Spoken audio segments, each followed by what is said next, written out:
Monuments and archaeological pieces serve as testimonies of man's greatness and establish a dialogue between civilizations, showing the extent to which human beings are linked. Prohibition didn't work in the Garden of Eden. Adam ate the apple. Instead of building walls, we should be building bridges.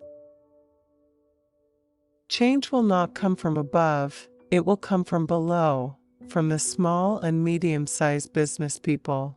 They do dare to show their faces. They applaud us and help us financially.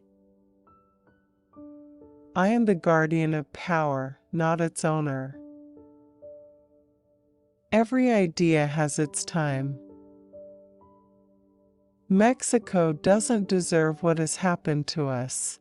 A democratic change is urgent, a change that will permit us to stop being a loser country. The job of president is to motivate, to inspire, to be side by side with people, making sure that they develop all their capacities and that I remove all the obstacles they have to grow by themselves. I believe Mexico should dedicate 100% of its oil revenues to developing human capital and technological development. None of us politicians should be able to touch that money. There are people that go ahead, that see problems before the rest, that take decisions before the rest. I had decided to fight for my country, because we have built a success story in Guanajuato, with real results and more yet to come in the next 2 years. At the very end, what is going to happen is that immigration will be reduced considerably. And how can we get to that stage? By agreements on sectors. So if Arizona sees the federal government isn't assuming its responsibilities, it creates local laws. But migration and keeping security on the borders is not a local or state issue, it's a federal issue. Let me tell you that I love the United States. I should say many things. Mexico has been one of the losers of the 20th century. We tried many different alternatives to development, and unfortunately, we have 40% of the population poor. We have a per capita income that is extremely low. The real end winner of NAFTA is going to be Mexico because we have the human capital. We have that resource that is vital to the success of the U.S. economy. To me, governing is communicating. That facilitates the whole job because I can listen, I can hear what people have to say, and at the same time I can let them know what are we working on, what is our strategic line, and where are we going. I think there's a big misunderstanding on the value of migrants. If we can put together a Mexican businessman and a U.S. businessman, they will find a way to do more business. As long as they are working, they should be legalized. I admire so much each and every migrant. They are the most loyal workers in the U.S. economy. They build the homes of those who are attacking them. We are a nation in which freedom is alive in the squares and streets, in the daily work of the communications media, in the open relationship between the governing and the governed. We would betray Mexicans' hopes for change if we felt satisfied with what we've accomplished so far.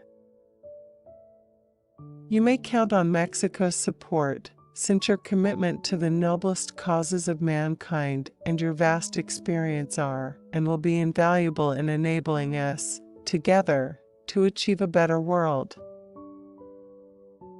I think it's very important that the United States keeps out of the local electoral process in Mexico. Our number one priority is to spend every peso possible to include those who are currently excluded.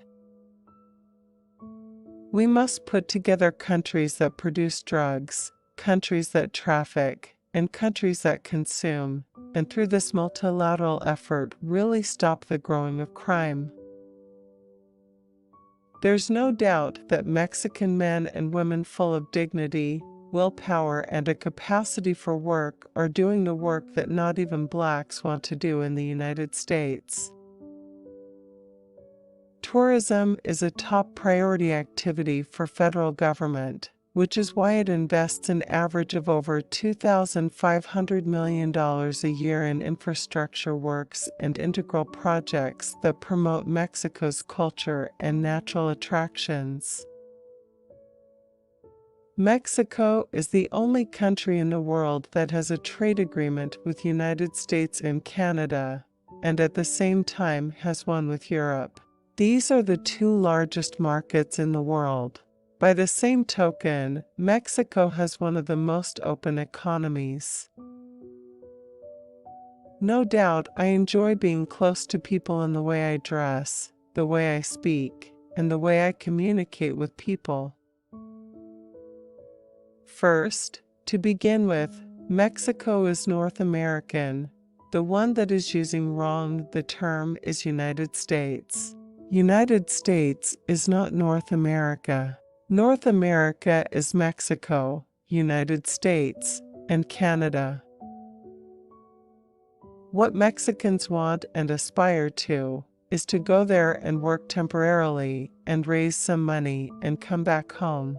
That's what they want, so nobody's asking for those 2-3 million Mexicans that are illegally in the United States to become American citizens. President Obama is committed to Hispanics and migrants. Always, in every human action, there are leaders.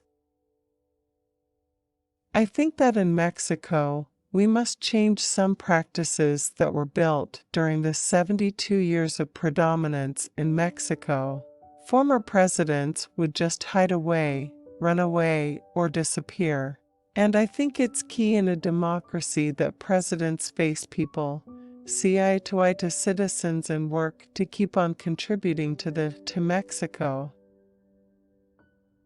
Usually Mexico, or always Mexico, has defended itself and its territory. I'm part of this great nation because my grandfather was born here, in Cincinnati, Ohio. He took a horse, back in 1895, and ride it all the way down to Guanajuato, looking for his American dream.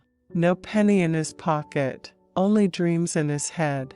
And he was an immigrant coming from the States into Mexico, and he found his American dream in Mexico. By dedicating so much concentration to the issue of security, bilateral matters pass to a secondary level. I believe that work can be done on security. In combating terrorism in Mexico, we have done our part in this area. But at the same time, the world must continue working. On one side, citizens have great respect for the United States. They have a great feeling of friendship. That is solid. But in the opposition and in the political arena, I often find criticism of the closeness of relations with the United States. That is a reality. I am an honest person, transparent, that looks citizens straight in their faces. Fortunately, I have money that's from my life's work. But it's money that I share and used greatly to fight poverty in my country. Obama is thoroughly mixed up with all these things he's got. He's got to solve Libya. He's got to solve Afghanistan. He's everywhere. And this nation, I don't know why it's not showing the leadership and capacity to attend different issues at the same time.